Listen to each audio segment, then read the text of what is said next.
Yo, what's poppin', everybody? Welcome back to another episode of Vitamin C's with me, your boy Adam Taylor. As usual, I'm joined by my homies, compadres, co-hosts in crime, Mr. Tim Sheils and Mr. Wayne Breezie. What's poppin', y'all? Hey, what's good, man? Coming off that L, man. I don't like taking L's. Nobody does. Really. I mean, I watched it. So I had an L of a day, right? So get in my car this morning and start driving. Start hearing some noises coming from the car. Long story short, it run me over a G. Like paid over $1,000 to get it fixed. So I dropped the car off at the garage, come back here, watch the game. That's an L. Then I get called with the bill for how much the car's going to run me. That's an L.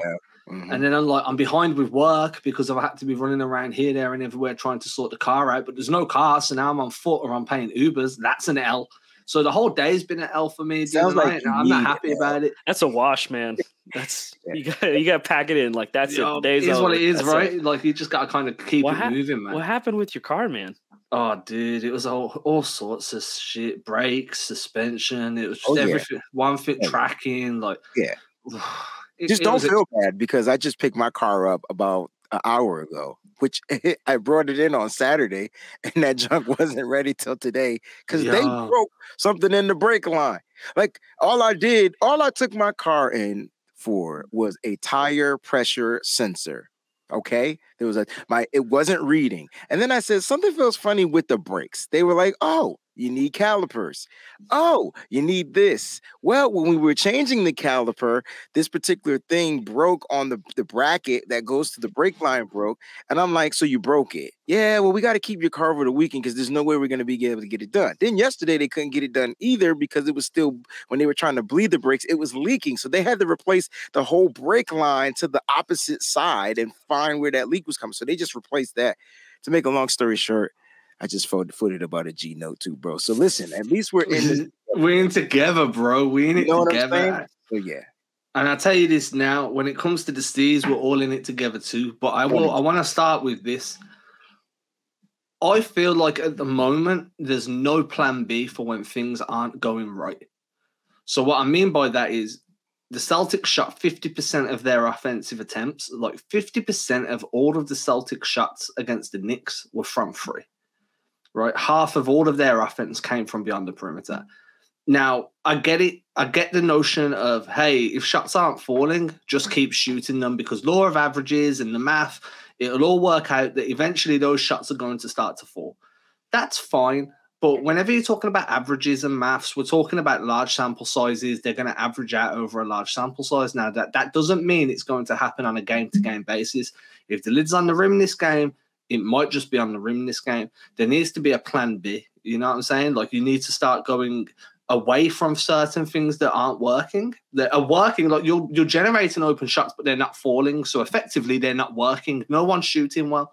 And you need to move into something that gives you a second option. Maybe that means that you run more dribble penetration actions instead of spamming a Spain pick and roll, which seems to be all they did against New York was, hey, we're going to run Spain pick and roll. If that don't work, guess what we're going to do? Another Spain pick and roll. Oh, it didn't work. I wonder why. Because you can't score today, fellas. Now get to the rim. So I want to start with that. I just want to see whether you think Joe Mazzulla is being a little bit stubborn. Is there a plan B available to him?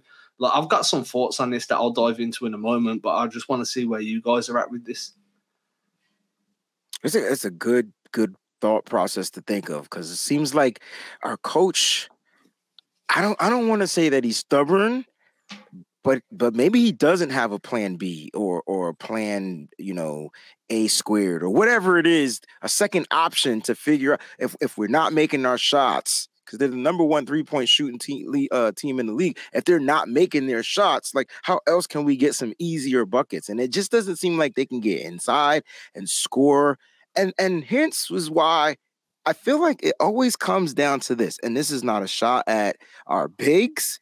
It's just that it would be really cool to have a young, athletic, effective, scoring, rim, all that together. Because I like Rob Williams. I think he can protect the rim well. He just can't score.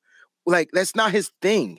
You know what I'm saying? And it's like, yeah, he can get putbacks and lobs and all those good things. But, man, I watched Mitchell Robinson last night just have a game.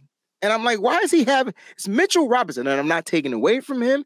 I just feel like, why is he having a game? Why is he giving Rob Williams a tough mother freaking time? Like, what is that? We know Al Horford is a little older, but at the end of the day, I just feel like that's the silly piece we always come back to every year, because when we got to play a solid, good big, a really great big like a Joel Embiid, or just a solid athletic big like Jared Allen, or now Mitchell Robinson, we find ways to struggle in scoring.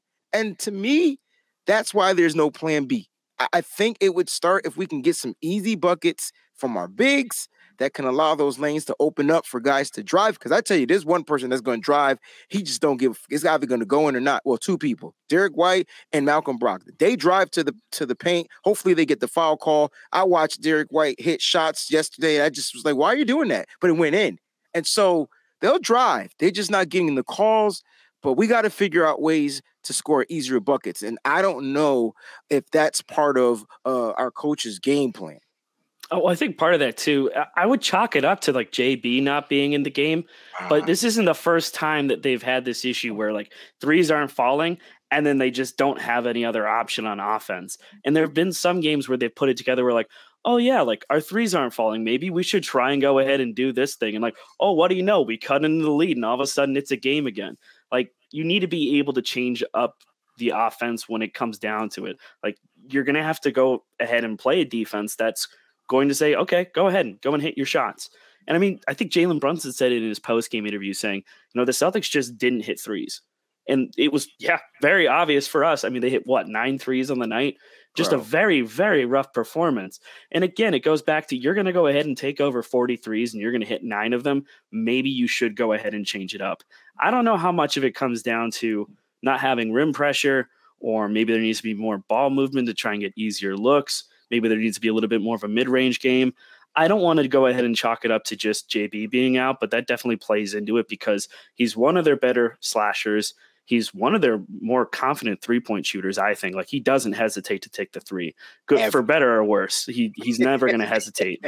Well, and, like, you know, you've seen some regression in certain guys, too. Like, Grant Williams has been non-existent. His minutes have been all over the map lately. Like, he's getting 16 minutes. I think he got 16 minutes against the Knicks. He got 6 minutes against the Pacers. Like, it's all up and down. You're not really getting any kind of consistency from him. And I just don't know how much of it is the offensive game plan or the rotations that, you know, Joe is trying to put together right now. But they need to be able to change things up. And I don't know if it's a lineups thing.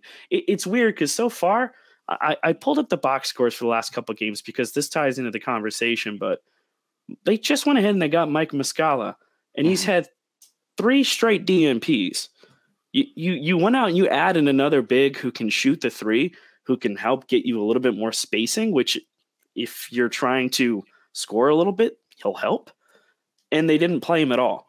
So I really don't know what the game plan is there. If it's just like we want him to be better on defense and he's not there yet, he needs to get more acclimated to the system. Like, okay, but you've got 20 games left. Now all of a sudden you're going to be behind the Bucks, which in the end, like it's not a big deal to me. It's not a big deal to be in first seed. I think it's important if you want home court, but like I am not lacking the confidence department that the Celtics can go into somebody else's house and win some games. Like, I'm not nervous about that. If it comes down to health, like, prioritize health. But I feel like if you were prioritizing health, then you would try and incorporate these other guys. And I don't get that. Like, Grant's minutes are off. Mike Muscala's not being used. Like, I don't know what Joe's thinking there. And I'm wondering what you guys think, but like, it just doesn't make sense to me. So I want to touch on the one bit where he was like, you know, JB's not there. Maybe that played a part because that was teeing me up for my next kind of thought process. Yeah. Because when you look at what the Celtics were doing offensively, if you look at what they do with Jaylen Brown, there's a lot of weak side stagger actions. They're putting 2 screeners on the weak side, having Jaylen Brown curl over while there's a pick and roll action happening on the strong side. And the reason you do that is because if the defense shuts down what you're doing on the strong side, you have that release valve in Jaylen Brown that's just coming off a screen. He either has a mismatch or he's open that can get the ball and just start going downhill. And whether that means he's going to pull up from mid-range or whether it means he's going to get to the rim, that release valve is there. And I think Jaylen Brown, in terms of like an off-ball scorer, whether it be pull-ups, whether it be rip-through drives, whatever it may be, that stretches the D and it does add that extra layer of pressure. And then Jaylen Brown's also capable of driving, reacting to the defense and kicking it out for that third. They call it a third side. If it swings one side, that second side, because you run one, and then two. He can swing it back for that third side action. Without Brown in this game, they didn't run their stagger actions. There was no weak side stagger actions happening. So as the game goes on, and I'm sitting there and I'm like, okay, so Tatum's bringing the ball up, but there's no release valve on the weak side. They're not putting Brogdon in that because they probably feel like Brogdon's a better straight line driver or better at snaking the dribble off the pick and roll. So they're not using Brogdon as that guy. Derek White's not that guy. And when I'm looking for the roster, I'm like, they don't have anyone to run off those stagger actions on the weak side, right? So in my head, I was like, here's a plan B for you. Let's take the ball out of JT's hands, take the creation off of him. You know, we've got Brogdon, you've got Smart, you've got White, who can all create off the dribble. Let those guys bring the ball up and have Tatum operate in Jaylen Brown's role as a release valve because his shots aren't falling, right? So we don't want him shooting threes at this point. He needs to see some go in. What's the best way to do that? Have him come off a stagger screen and then just get the ball and attack downhill on a mismatch. And he's just going to be straight line driving off the rip through every time. That to me was an easy plan B that I felt could have worked. And then, as Wayne said, you know, you've got Mitchell Robinson there that's kind of protecting the paint, and the C's kind of struggle against that type of athletic big man. Well, if you swung the ball onto a second side for JT that's come off the stagger screen, who's one of your best decision makers when defenders close out? Jason Tatum. Mm-hmm. So you swing it to him as your offensive release valve. He drives, then he makes a decision. Does he pull on mid-range? Does he try and Euro step around Robinson? Can he get Robinson into foul trouble? Or do you have a Grant Williams or a Sam Hauser or an Al Horford on that third side corner, which is now the weak side corner, that you can swing that rock out to? It was just an adjustment that I was kind of expecting to see that didn't. And as the game progressed and Tatum got more frustrated because his shots weren't falling and they were kind of adjusting, like the Knicks adjusted their pickup points on him, so they were picking him up higher.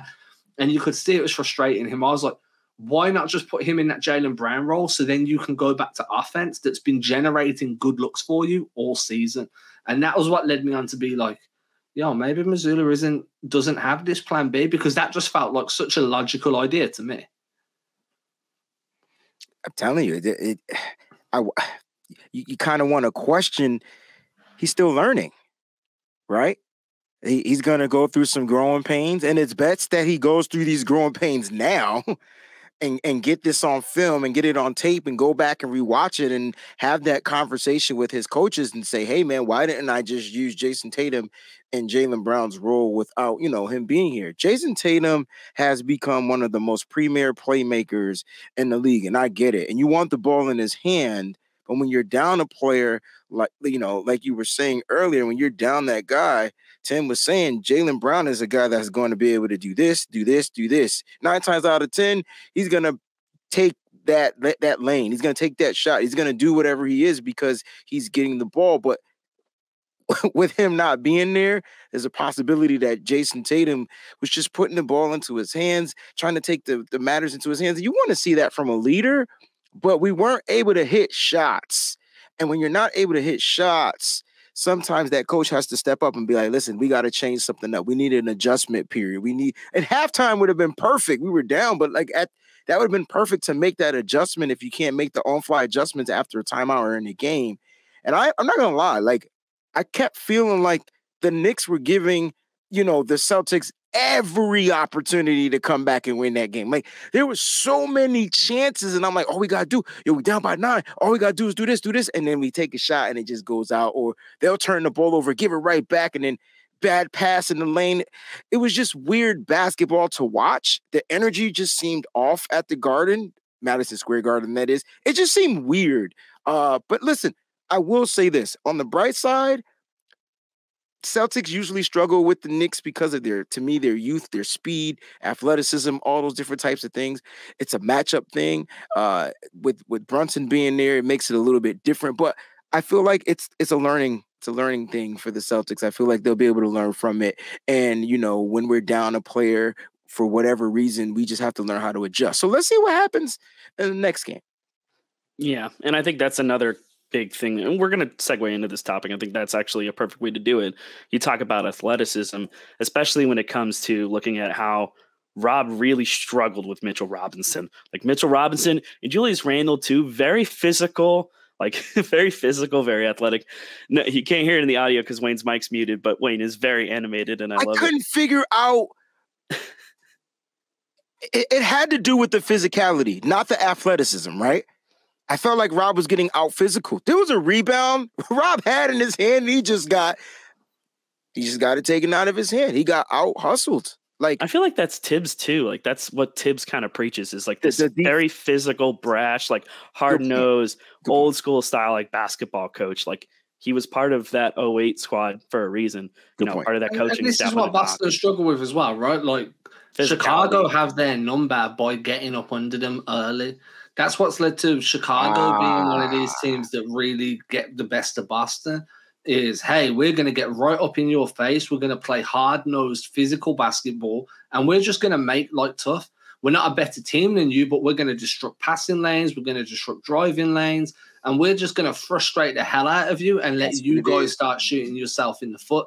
And that's kind of like Josh Hart played that role for New York to a T against Boston, right? And when you look at like New York's kind of resurgence, Josh Hart's had a lot to do with that because he's come in and now he's a disruptor. It's why when Drew Holiday's healthy for Milwaukee are a pain in the ass. Obviously, you're worried about Giannis.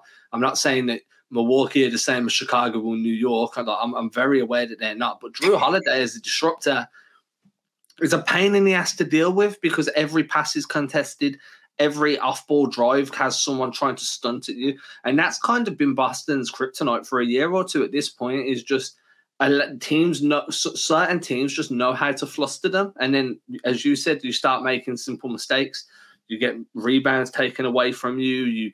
Maybe you're shooting a shot a quarter of a second too early or too late. And now all of a sudden you're trying to play transition defense, and that's not really your team's, like, where your team's strong.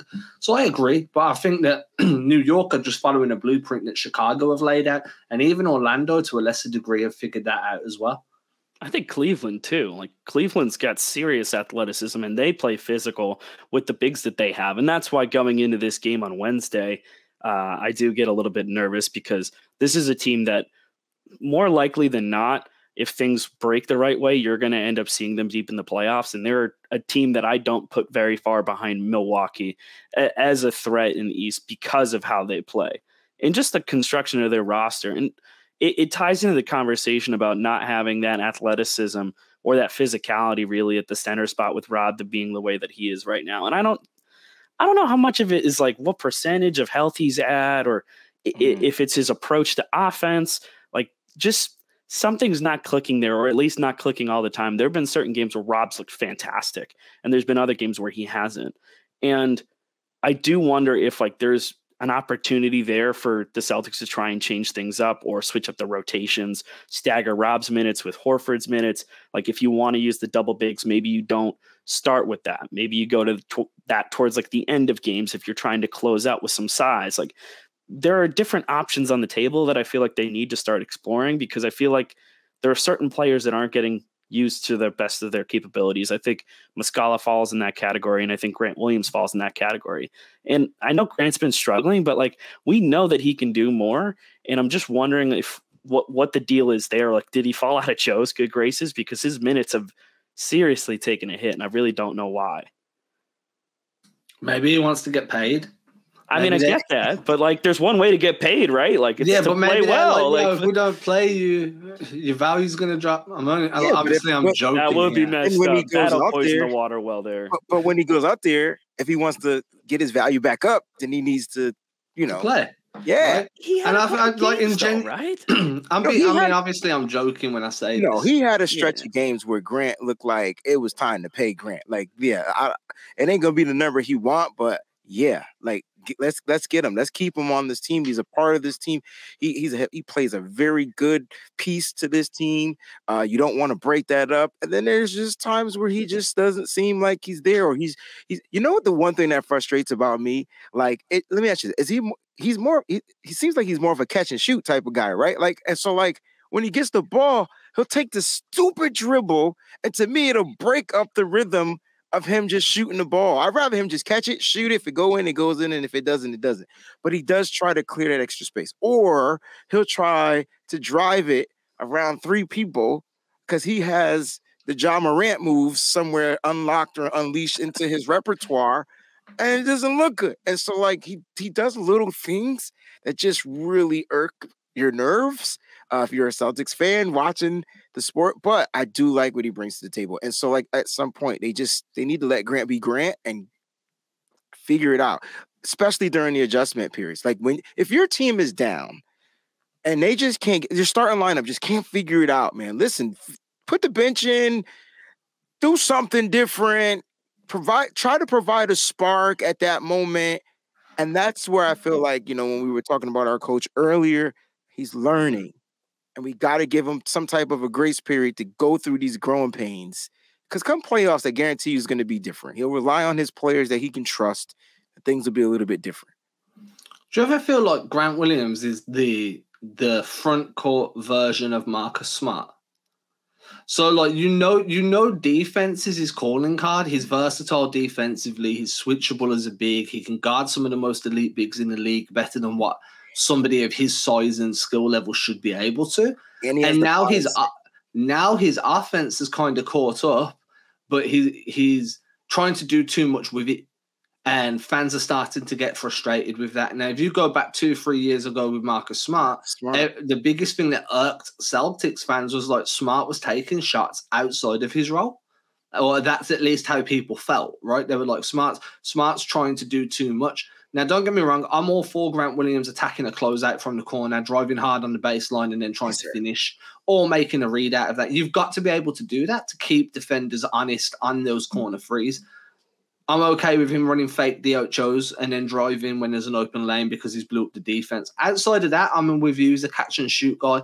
So sometimes, like recently, when I've seen a lot of the Ritter roll online, I'm like, yo, Grant's the front court Marcus Smart. Obviously, I'm not saying he's a defensive player of the year caliber defender, but I'm just on about kind of the trajectory he's been on. He was really disliked. He was loved in his first year, hated in his sophomore year.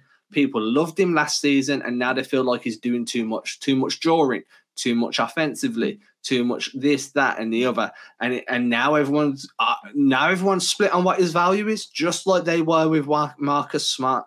And I just see a lot of similarities in their development. So I think that I'm very curious whether you guys see those similarities as well. And for anybody watching this or anybody listening on the podcast version, like, let me know your thoughts, man, because this is something I've been toying with for at least a week or two. Very interesting.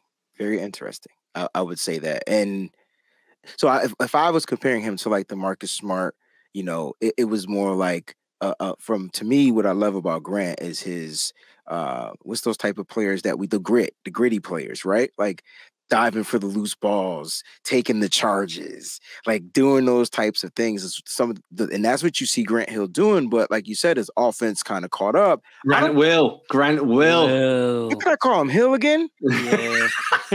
I was gonna let it slide, but I'm like, no. I don't know. I have this infatuation with Grant Hill for some reason because he didn't play. Like, he's just gonna end up with the Pistons. That's what I just find it so funny. Wait, is that what we're doing? No, that is not what we're saying. All right, anyway, Grant Will, like, he just, he does the intangible things, and when it's his time, I don't have a problem with him taking shots. I have a problem with him like second guessing the damn shot. I think that's what it is. Like, dude, shoot the shot.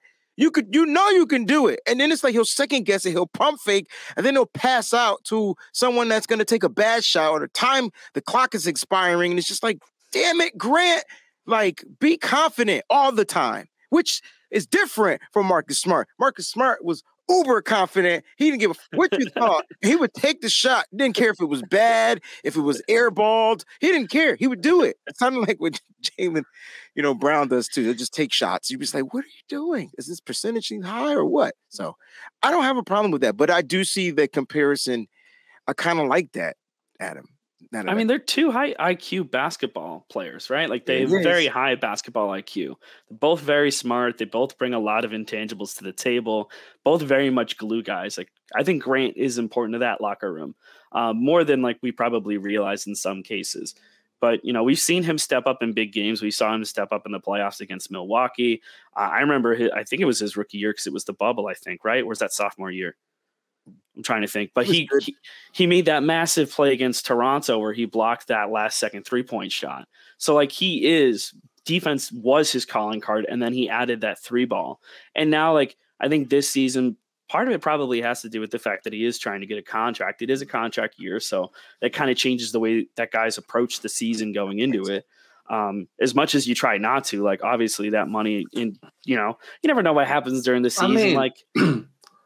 The best way to get paid as a role player his age is to just contribute to a championship. Yeah, well, I agree with that, but I'm saying we talked about him trying to add different wrinkles to his offensive game. It's I think attacking the closeout, him driving, being able to put the ball to the paint. He's not hesitating to do those things, but I do agree. Wayne hit on it specifically. He, at least over the past few weeks, maybe the past month, I have seen him go up for threes and then he just pump fakes out of them and then passes. And it's no, we need you to hit those threes. We need you to not be afraid to take them. And I don't know what's happening there. Where the second guessing comes from. Was he going on a little bit of a cold streak offensively, and that's just impacted him since then? But his shot attempts seem to have gone down significantly. He's not adding as much as I thought he would be doing offensively. I don't know, maybe there was an expectation that he thought he was going to get traded and that's changed things. I really don't know. It's just all speculation at this point, but they need him to get back to what he was doing earlier on in the season, especially, he's not the only player you can say that for, because obviously the Celtics were a wagon at the beginning of the year. Now they've kind of been up and down a little bit as they've navigated injuries, so on and so forth. But they need Grant to get back to what he was, because you need a guy like that. You need someone to be able to play defense and to be a high IQ player, make the right passes, make the right plays, and hit your threes and not be afraid to shoot them. And I just don't know where that fear is coming from. It's really, really weird. Somebody somewhere told him off. Maybe. It's very well could be. Somebody somewhere told him, yo, you're taking too many of my shots away. Yeah, it's Al Horford. Al Horford's hey, man, I'm still here. You're not getting my spot, man. Too. Shoot, hit his shots. He was huge against Philly. That was massive. He's been huge. Al Horford's been money recently from deep.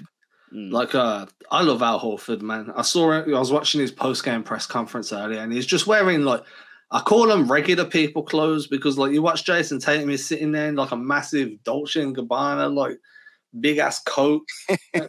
then you got Al Horford, and he's just in a windbreaker. You're he's just shopping at Old Navy or something. Super relatable, Al man. Horford is a veteran, and he's going to spend his money. He already spent his money back in the day. He's he's got kids now. He's yo, my kids are walking around with the garms, not me.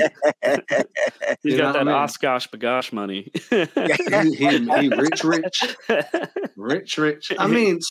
One of the things that you said before we got onto the Grant Williams was obviously the Celtics, outside of Rob and outside of Brown, they're lacking a little bit of athleticism. And one thing that Grant can do for you is he can bully drive. He can drop his shoulder down and bully you on the drive to the rim. And I think that's something they were missing against guys like Mitchell Robinson, is you need to be able to dislodge them. And you need to be enough of a scoring threat that they step outside of that 4 feet circle away from the rim to try and meet you a little bit higher. But you need to be physical enough to be able to move them or to explode past them once you get them on your hip. And that leads me to another point. Do the Celtics need just an explosive rotation guy, somebody they can plug in for 3, 4, 5 minutes a night, just to give you a little bit more explosiveness and give that offense a little bit of juice? It doesn't matter what position, because we're not asking them to be much of they're literally there just to juice on the athleticism. Similar to what, you think of Montrezl Harrell, maybe? Yeah, or Peyton second. Yeah, GP2. Yeah, kind of those guys, right? Where they're just there, and their early years, especially Peyton GP2, his early years, he was simply there as an undersized lob threat that was just going to be a juice in the offense for 3, 4, 5 minutes a night, and giving teams matchup issues because you can go small but play above the rim. And that's a nightmare. You know what I mean? If you can go small, so teams have to go small with you to match you, but now you can still play above the rim. That's an issue, and like defensively. And I think the more I watch the Celtics recently, I'm like, they just need someone they can plug in, just to hit that turbocharge on the offense for 4 or 5 minutes a night, maybe a minute 30-second spurt, where it's just like, hey, we've got this guy now. All of a sudden, the defense has got to change a little bit.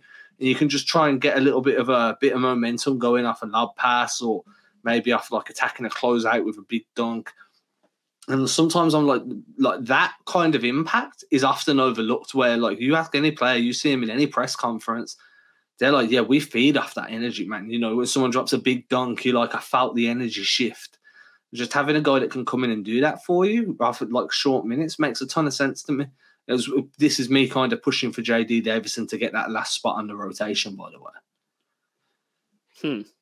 I mean, you've talked about him a lot, especially with this athleticism. And that's the thing for me, right? It's the explosiveness, but it's like, do you think he's ready to do that? I mean, all you're asking him to do is jump. Yeah, I feel like there's a few more moving parts to that, but like I understand what you're saying. This is where I kind of missed like the chance to go out and get a guy like Javonte Green or like Derek Jones Jr., like some kind of athletic wing that's just going to kill in the transition. We saw today, right before we recorded, Will Barton signed with the Raptors, so that's another option that had been tied to the Celtics, gone off the table. Nerlens Noel just got waived by Detroit.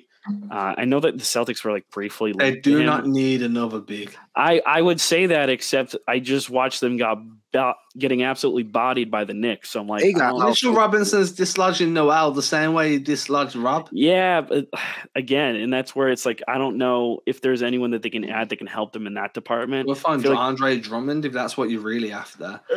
Exactly, right? Like, that's the problem. You start getting these big, physical, slow, plodding big men. It's slow. That's the big and everybody's like, oh, I don't want that. Well, there's only one Mitchell Robinson out there. Unless you want to try and bring in Zion or someone of that type of... Like, you got two choices, right? You go athletic and wiry, which you've got. Even Clint Capella's going to struggle against Mitch because Mitch is athletic and, like, you know, muscular. He's thick. He's big. He's a big fella. You know what I'm saying? So he put on a lot of weight. So then if you want to go against that, you need that slow, physical, back to the basket presence in Drummond. And let's be honest with you, if you're making adjustments to your entire roster based on dealing with the Knicks, I'm sorry, but your expectations are too low for this team, because the Knicks are going to be an afterthought come midway through the postseason. I'm not trying to throw shade, but... You know, well, that's not fair to say, because it's not just the Knicks, Adam. It's when we play athletic, physical dudes, and we got some young guys. Like Jared Allen is not as big and as solid as Mitchell Robinson, but he's just as strong. Like, he's just as strong. And then when you even playing Milwaukee, they're strong guys. Like, you know, it would be cool to have somebody a little bit that can take on more of that little physical role as a big, or Rob Williams, you know, in the offseason, just got to get in the gym and just get a little bit bigger and stronger. I think that's what it comes down to. And hopefully this next season coming up, he'll be able to do that because he won't be dealing with the injury situation. So I think that's kind of like what I'm alluding to. Like, I'm not trying to say get this big just to deal with that. That's funny. What about Carmelo Anthony? He's not the explosive guy. Oh, Adam loves trying to get Carmelo. But he's not for a lot of reasons. Guy. He's different. He's a wing. He's big. He's a bucket getter. He's a bucket guy. Yeah. He's a bucket guy. He's a guy you don't want to leave on a one-on-one matchup, because if you do, he's gonna pull up and shoot in your face. Old man buckets. Old man buckets. Why not? I mean, why not? Old man buckets sounds like a title. Like old man Roger. I'm down for that, right? Like. So here's my thing. If you were going to add another big, you need to try and find a way to cut one. And that's just going to become problematic financially, right? But in my opinion, if you're talking about a big that can deal with that strength and athleticism a little bit more, that's what Blake Griffin was added to the rotation to do. You know, that's Blake Griffin's sole remit. Go in there and be that big, strong body for us. So I think that's already there. I've been asking for Carmelo Anthony to be on this roster since the offseason. He has. I will say that we've got like many episodes where we've talked about Carmelo, specifically Carmelo. I want Carmelo Anthony to win a championship, and I want him to do it. Why not win it in Boston, right? Exactly. More so because then we can look at the Knicks like, you couldn't do it in all those years. We did it in 4 months. And then that would be rubbing it in their face. That would be well, and same thing for Blake too, right? Like to be able to go to a team and finally this is the definition of a ring chaser, being able to go out there in the twilight of your career and why do that. are we not utilizing him more? Again, this goes back to the decisions by Joe. Like, is it like a rotational thing? I thought I talked about it before a little bit, but like they added Muscala, so I thought that they would maybe slide Muscala in at the 4, maybe have Cornet. I mean, yeah, I know it's the 14th, but like I'm just saying to give you different looks if you want to get more physical with more size. I've seen Luke Cornet in a minute. I can pull up his minutes too because I still got up those stats. But yeah, he got a DNP against. This was against the 76ers. He got a DNP against, let's see. I mean, Blake's just in there on the bench, like laughing. He got like 5 minutes against the Pacers too. So not a lot. I mean, Griffin played a little bit against New York. His shot weren't falling, but I like him there. But yeah, I mean, look, I want a wing at that final 15th position. I would be very, very, very comfortable with it being Carmelo Anthony. I would also be comfortable with it being somebody like Tony Snell. So that's another one too, yeah. And he's just chilling in Maine at this point now. Yeah, he's chilling. It's just like, do you think he's ready? Do you think he's capable of coming in and contributing at all? I mean, he's a former NBAer, so like I don't have any. Again, we're talking about the 15th spot, but like they need a little bit of juice, like a little bit of energy, someone who gives them a little bit of a kick. They need me. I'll do whatever. I'll take bodies, I'll take charges, I'll pass. I'll be the most willing passer ever. I will never not pass it. I'll just drop kick someone and get kicked out the game, but at least I set a tone. I'll be that sacrificial lamb, you know what I mean? Put me in there for like 15 seconds. Let me just hurt someone, make everyone realize this is how we should be playing, and then let them take on with their actual skills. Just pay me a vet minimum. I never have to work again. Vet minimum's like $500K, dude. So that pretty much wraps me up, though. I feel like I've hit every true point that I wanted to touch on. Is there anything else either of you guys wanted to hit on before we let everybody get up out of here? I mean, I know a lot of people are going to like probably blow this out of proportion because we lost to the New York Knicks, but you said something a little while ago. You said like it's not going to matter, come down to the playoffs, man. So everybody out there listening and watching, man, listen, it's a single game, and it's all about the rebound and how they go out there and they look, against their next matchup. Who we got next? Cleveland, I believe. Yes, sir. And so look, let's see what happens in that game. I'm sure they're going to come out with a different energy. JB should be back. So it's game by game. 20 games left. Celtics just need to get into the playoffs, secure a spot, lock it down. They're going to be good to go. Go green. And if they do lose to Cleveland, it's still not the end of the world. It's going to suck at the time. It's going to suck very bad. It does suck when we lose. But, a day or two later, you'll be focusing on them beating Brooklyn. So, it is what it is. Just ride it out. I'm here for all the happiness and all the sadness. Tim, have you got any closing thoughts? Here's hoping the comforts of home are a little bit nicer than the road. Yeah. Took 2 out of 3 on the first, road trip after the All-Star break. So I don't really have too much to complain about. I mean, they didn't have JB against the Knicks, so like take that for what you will. We talked about that, but I mean, at this point now, it's just keep health. Like, just be healthy. That's the primary thing. Keep everybody healthy.